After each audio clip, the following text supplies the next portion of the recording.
नमस्कार दोस्तों, स्वागत करते हैं आपका एक बार फिर से हमारे चैनल एग्ज़ाम सभा में। और आज हम डिस्कस करने वाले हैं होम रूल आंदोलन के बारे में। ठीक है, होम रूल का मतलब क्या होता है कि घर का शासन, मतलब कि स्वदेशी शासन का जो आंदोलन चला और इसमें जो नेता इसके लिए जिम्मेदार थे जिन्होंने इस आंदोलन को बढ़ाया, उनके बारे में आज हम डिस्कस करने वाले हैं। तो ये हमारा चैनल एग्ज़ाम सभा और इसमें हम इसी तरह के वीडियोज़ जो कि आपके परीक्षा के लिहाज से महत्वपूर्ण होते हैं उनको यहाँ पर हम डिस्कस करते हैं। तो आज की वीडियो में हम होम रूल आंदोलन को समझने वाले हैं। सबसे पहले बैकग्राउंड समझेंगे, कारण समझेंगे और उसका क्या इम्पैक्ट पड़ा राष्ट्रीय आंदोलन में, ये बात समझने की कोशिश करेंगे। तो शुरू करते हैं आज का वीडियो। तो गवर्नमेंट ऑफ इंडिया एक्ट 1900 आपका जो 9 में आया, उससे भारतीय नेता और भारतीय जनमानस असंतोष प्रकट कर रहा था और उसमें ऐसी कोई भी बात नहीं थी जिससे कि हम भारतीयों को खुशी मिले या फिर हमें ऐसा लगे कि अंग्रेज हमारे हित की बात करते हैं। तो ये जो है आपका होम रूल आंदोलन का एक बैकग्राउंड जो मैं बता रहा हूँ, कहाँ से धीरे धीरे करके आपका ये आंदोलन चलता हुआ होम रूल तक पहुँचा, उसकी बात कर रहे हैं। 1907 में जो कांग्रेस पार्टी का विभाजन हुआ उससे सभी परिचित हैं। मैंने इस पर विधिवत वीडियो बना के रखा है कि सूरत अधिवेशन में कैसे इन दोनों के बीच में विभाजन हुआ। कांग्रेस विभाजित हुआ नरम दल और गरम दल में, मतलब कि जो लोग चाहते थे कि हम आराम से अंग्रेज़ों से आसानी से, ठीक है, बिना किसी विद्रोह के अपनी बात रखेंगे, वो आपका नरम दल कहलाए। गरम दल में आपका लाल बाल पाल का नाम जाना जाता है, जो जानते थे कि हमें सशस्त्र विद्रोह करना पड़ेगा तभी हमें कुछ अधिकार मिल सकते हैं। उसमें से बाल गंगाधर तिलक ही थे। लाल बाल पाल, लाला लाजपत राय, बाल गंगाधर तिलक और बिपिन चंद्र पाल। तो उसमें से बाल गंगाधर जो तिलक थे, उनको वो सूरत अधिवेशन में उनको ना बोलने का मौका दिया गया और उनके साथ इस तरह का बर्ताव किया गया जिससे कि वो अध्यक्ष भी ना बन पाए। तो ये स्ट्रेटजी थी आपका नरम दल वालों की। इसकी वजह से आपका अंग्रेज़ों ने उनको कारागार में भी रखा क्योंकि वो उस तरह विद्रोह शुरू कर चुके थे। तो 1908 से लेकर के 1914 तक उनको आपका कारावास की सज़ा हुई, लगभग 6 साल तक। ठीक है, अब होता क्या है कि जैसे ही कारावास से बाहर आते हैं तो वो एनी बेसेंट से मिलते हैं और दोबारा राष्ट्रीय आंदोलन में सक्रिय हो जाते हैं। एनी बेसेंट आप एक तरह से मान सकते हो कि वो बाल गंगाधर तिलक को ही फॉलो करती थी और अभी हम समझने की कोशिश करेंगे कि कैसे इन दोनों ने अलग अलग क्षेत्रों में होम रूल आंदोलन चलाया था। सो एनी बेसेंट कौन थी, उनके बारे में भी जानना जरूरी है क्योंकि कई बार एग्जामिनेशंस में आपसे एनी बेसेंट के बारे में प्रश्न भी आते हैं। ठीक है, क्योंकि वो भी होम रूल आंदोलन में बराबर की सक्रियता रखती थी। तो समझिएगा, जो ये एक आयरिस्ट, ठीक है, सोशलिस्ट थी, जो कि आयरिश व भारतीय आंदोलन के पक्ष में थी। ठीक है, मतलब कि वो जिस जगह से आई थी आयरलैंड से, तो वहाँ पे और भारतीयों में उन्होंने आंदोलन जो देखा उससे वे काफ़ी प्रभावित थी और वो चाहती थी कि इन लोगों को अपना शासन करने का मौका मिले, अपने अधिकार मिले।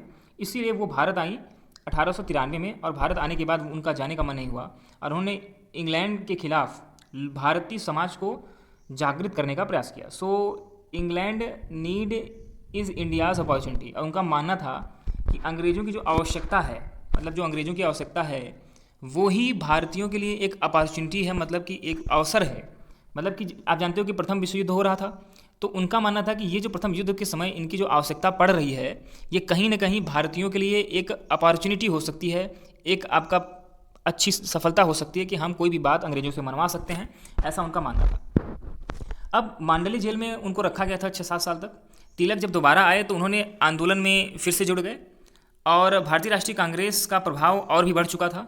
ठीक है, और उसके बाद क्या हुआ कि जो नरम दल और गरम दल था उसको एक बार दोबारा मिलाने का प्रयास किया गया। ठीक है, उसमें बाल गंगाधर तिलक भी एक थे और 1915 का जो आपका कांग्रेस अधिवेशन हुआ जो दिसंबर में हुआ था, उसमें इन्होंने दोबारा उसको ज्वाइन कर लिया और ये एक उग्रवादी नेता थे, उसके बावजूद इन्होंने भारतीय राष्ट्रीय कांग्रेस 1915 में दोबारा ज्वाइन कर लिया।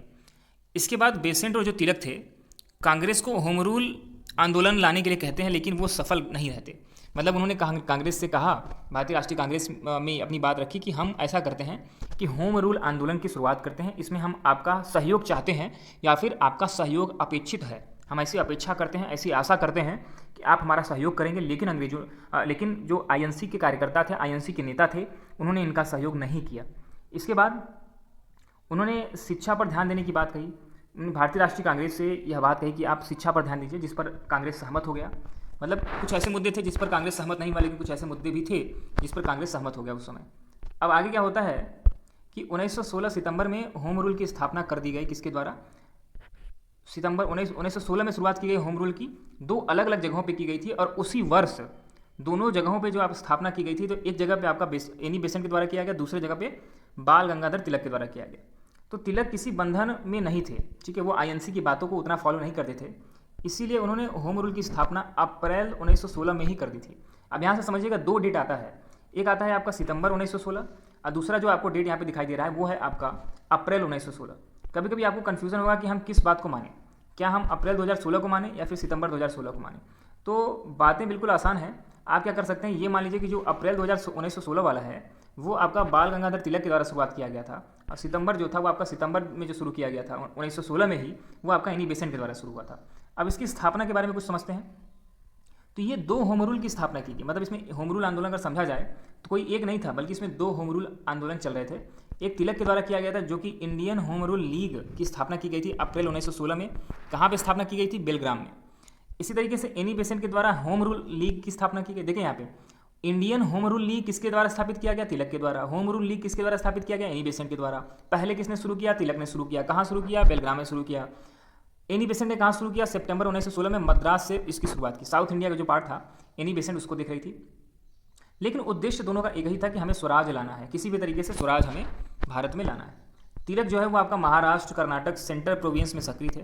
मतलब अगर बात किया जाए आज के हिसाब से तो महाराष्ट्र हो गया, कर्नाटक हो गया, आंध्र प्रदेश हो गया, तेलंगाना का कुछ रीजन हो गया, छत्तीसगढ़ हो गया, बिहार हो गया, झारखंड हो गया, उत्तर प्रदेश का कुछ रीजन हो गया, मध्य प्रदेश का रीजन हो गया, गुजरात का रीजन हो गया, राजस्थान, इतने बड़े क्षेत्र को आपका तिलक कवर कर रहे थे। इसमें आंदोलन की सक्रियता बढ़ा रहे थे। बेसेंट अन्य जो भारतीय क्षेत्र जैसे दक्षिण भारत हो गया, आपका पश्चिमी भारत हो गया, पूर्वी भारत हो गया, उसमें आपका एनी बेसेंट नेतृत्व कर रही थी। तिलक का जो लीग बनाया गया था उसका हेडक्वार्टर दिल्ली में रखा गया और उसकी 6 ब्रांच बनाई गई। ठीक है, स्ट्रॉन्ग 6 ब्रांचेस बनाई गई। बेसेंट के द्वारा 200 ब्रांचेस बनाई गई। लेकिन अगर बात किया जाए कि तिलक और बेसेंट में से किसका आंदोलन और किसकी जो सक्रियता थी वो ज़्यादा थी, तो निश्चित तौर पर तिलक की जो सक्रियता थी बहुत तेज़ी से आगे बढ़ रही थी, और उनके द्वारा जो जो कदम उठाए जाते थे उसका हर जगह स्वागत होता था। तो लूजर ऑर्गेनाइजेशन कंपेयर टू तिलक, मतलब बेसेंट के द्वारा जो भी ऑर्गेनाइजेशन बनाए गए वो उतना स्ट्रांग नहीं थे जितना कि आपका बेसेंट, जितना तिलक के द्वारा बनाए गए थे। फिलहाल दोनों ने मिलकर काम करते थे, परंतु कभी भी मर्जर नहीं किया, क्योंकि उनको डर था कि कहीं एक नेता को लोग अच्छा न मान लें, दूसरे नेता को खराब मान लें और उसका प्रभाव कम हो जाए, और उन दोनों के बीच में अगर झगड़ा हो जाए किसी बात को लेकर के जिसका गलत इम्पैक्ट पड़े। इसीलिए उन दोनों ने ये कहा कि हम कभी साथ में एक क्षेत्र में नहीं रहेंगे, बल्कि दूर दूर रह करके अलग अलग क्षेत्रों में काम करेंगे। ऑब्जेक्टिव क्या था? उद्देश्य क्या था? उद्देश्य एक ही था कि सेल्फ गवर्नमेंट बनाना, स्वराज लाना, भारत में स्वराज को स्थापित करना एक प्रमुख उद्देश्य था दोनों का। और राजनीतिक शिक्षा भारतीयों को प्राप्त हो, मतलब भारतीय अपने पॉलिटिकल अधिकार मांग सकें, उसकी जो पहुंच है वो हर भारतीय तक हो, ऐसी उनका मानना था। सरकारी अत्याचार के खिलाफ लोगों को जागृत करने का काम होम रूल आंदोलन ने किया। भारतीयों द्वारा ज़्यादा प्रतिनिधित्व की मांग की गई, मतलब भारतीयों को सरकार में अधिक से अधिक प्रतिनिधित्व मिले, इसकी मांग होम रूल आंदोलन में तिलक और एनी बेसेंट के द्वारा की गई। राजनीतिक गतिविधियों को रिव्यू करना, ये भी आपका इसमें शामिल था। राजनीतिक गतिविधियों को रिव्यू करना मतलब जैसे मान लीजिए कि मुस्लिम आरक्षण है, ठीक है, हिंदू आरक्षण है, उसके साथ साथ किसानों पर टैक्स है और लोकल गवर्नमेंट है, तो इन सभी को भी रिव्यू किया जाए, ऐसा उनका होम रूल का एक प्रमुख उद्देश्य था। एक्टिविटी क्या होती है उस समय, उसको समझते हैं। जो लीग ने डेमोन्स्ट्रेशन एंड एजिटेशन ऑर्गेनाइज किया, ठीक है। तो जो लीग ने था उसका जो उद्देश्य था वो हर जगह जा करके क्या करते थे, अपनी बात को रखते थे लोगों के सामने, जिससे कि लोग अधिक से अधिक संख्या में जुड़ सकें। पब्लिक मीटिंग ऑर्गेनाइज करते थे जिससे कि वो अपनी बातों को लोगों को तक पहुंचा सकें अच्छे से। जून 1917 में एनी बेसेंट जो है वो उनको अरेस्ट कर लिया गया, ठीक है। मतलब अब आप ये समझिए कि अगर कोई भी इस तरह का आंदोलन करेगा और अंग्रेज अगर देखेंगे कि हाँ इनका सहयोग जो है या फिर इनका प्रभाव जो है वो अधिक पड़ रहा है, तो वो क्या करते थे, उसको अरेस्ट कर लेते थे। जैसे तिलक को 1908 में कर लिया गया था, ठीक है, क्योंकि वो जानते थे कि तिलक कुछ आक्रामक कदम उठाने वाले हैं, तो उनको 6-7 साल के लिए अंदर कर दिया, जिससे कि आपका आंदोलन दबा सके। इस आंदोलन के द्वारा राष्ट्रीय स्तर पर आंदोलन प्रारंभ करने का प्रयास किया गया तिलक के द्वारा। सितंबर 1917 में एक बार एनी बेसेंट को दोबारा रिहा कर दिया गया। अगर बात किया जाए कि इस आंदोलन का, होम रूल आंदोलन का महत्व क्या रहा, वो कितना सफल रहा, तो पहली बात तो ये है कि कांग्रेस के द्वारा होम रूल आंदोलन को अपोज किया गया, ठीक है, मतलब ये बिल्कुल नहीं माना गया। अब सोचिए आप यहाँ पे 1916 में जो होम रूल आंदोलन की शुरुआत तिलक जी करते हैं, बाद में उसी को लाहौर अधिवेशन में स्वराज की मांग जवाहरलाल नेहरू के द्वारा की जाती है। फिर उसके बाद 1942 में जब आपका भारत छोड़ो आंदोलन, इसका मतलब क्या हुआ कि भारत अगर भारत छोड़ेंगे, इसका मतलब तो यही, अंग्रेज अगर भारत छोड़ेंगे, इसका सेम मतलब यही बनता है ना कि होम रूल चाहिए। तो जो चीज़ तिलक चाहते थे वो आपका 20-25 साल बाद भारत में दिखाई दिया, और कई नेता, बड़े नेता जैसे महात्मा गांधी हो जाएं या फिर कुछ अन्य नेता हो, जवाहरलाल नेहरू नेता हों, इन सभी ने मिल करके अंग्रेजों को बाहर निकालने का ही प्रयास किया। अब भारतीय राष्ट्रीय कांग्रेस जो है वह इस बात पर सहमत हो गई कि हमें अधिकार नहीं चाहिए, हमें अपना राज चाहिए। तो उस समय जो तिलक की भावना थी उसको धीरे धीरे करके आने वाले नेताओं ने उसको सार्थक किया और उस बात को समझे। उस समय फिलहाल कांग्रेस समझने में अक्षम रही। कई शिक्षित भारतीयों का सहयोग फिलहाल प्राप्त हुआ था, लेकिन वो जनमानस को थोड़ा सा कम जोड़ पाए थे, लेकिन फिर भी उन्होंने 40,000 लोगों को एक बार इकट्ठा करने में सफल रहे थे। कहीं ना कहीं आप कह सकते हैं कि जो राष्ट्रीय आंदोलन की शुरुआत है उसमें बाल गंगाधर तिलक की एक प्रमुख भूमिका है। इसी के साथ साथ कांग्रेस व मुस्लिम लीग के कई सदस्य भी शामिल हुए थे। पूरा कांग्रेस औपचारिक तौर पे शामिल नहीं हुआ था, लेकिन कुछ सदस्य उसमें ज़रूर शामिल थे। मुस्लिम लीग के भी कुछ सदस्य और शामिल थे उसमें। अब थोड़ी सी अगर बात किया जाए कि इसके कुछ अन्य प्रभाव जो थे उसकी बात किया जाए, जैसे Mohammad Jinnah, Joseph Baptista, GS Khaparde, SS Subramaniam Iyer, ये सभी आपका इनके द्वारा चलाए गए होम रूल आंदोलन में शामिल थे। अब बात करते हैं कि इसमें मॉडरेट लोग भी शामिल थे और एक्सट्रीमिस्ट जो थे या फिर मुस्लिम लीग के जो थे सदस्य थे वो भी शामिल थे। मतलब इन्होंने कई फ्रेम के लोगों को, कई विचारधारा के लोगों को एक साथ लाने का प्रयास किया। जैसे मॉडरेट का मतलब कि जो आपका नरम दल के नेता थे, एक्सट्रीमिस्ट मतलब जैसे बाल गंगाधर तिलक खुद थे, और मुस्लिम लीग मतलब कि मुस्लिमों को भी इसमें शामिल करने में वो सफल रहे थे। और मॉन्टेग्यू डिक्लेरेशन 1917 आया, ये इसी आंदोलन का प्रभाव था। मतलब मॉन्टेग जब इंग्लैंड से आया तो उसने कुछ रिफॉर्म लाए, ठीक है। इसमें उसने एक बात कही, कोई भी डिक्लेरेशन लाया जाता है तो उसमें कुछ नई बातें की जाती हैं। वो कभी कभी जब आंदोलन होता है या फिर सरकार का प्रोटेस्ट होता है तभी ये बातें खुलकर आती हैं। तो रिस्पॉन्सिबल गवर्नमेंट लाने का प्रयास मॉन्टेग्यू डिक्लेरेशन में किया गया। इसको अगस्त डिक्लेरेशन के नाम से भी जाना जाता है क्योंकि ये अगस्त में भी आया था, ठीक है। अगस्त महीने में 1917 में ये आपका जो डिक्लेरेशन है वो पास किया गया था, इसी आंदोलन का परिणाम था और इसको अगस्त डिक्लेरेशन इसीलिए बोला जाता है। और उसमें ये बात कही गई कि हम एक रिस्पॉन्सिबल गवर्नमेंट बनाना चाहते हैं। अब फेलियर और डिक्लाइन समझते हैं कि आखिर ये आंदोलन फेल क्यों हो गया और ये आंदोलन इतना देर तक चला क्यों नहीं, इतना ज़्यादा सफल क्यों नहीं हुआ, लोगों का सहयोग क्यों नहीं मिला। तो मूवमेंट मास मूवमेंट नहीं बन पाया। मतलब जो मूवमेंट विद्रोह की शुरुआत की गई थी, जो आपका आंदोलन की शुरुआत की गई थी, वो जन आंदोलन बन पाने में असफल रहा।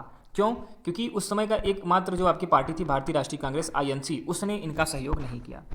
मुस्लिम, एग्लो इंडियन, नॉन ब्राह्मीण, साउथ का सहयोग नहीं मिला।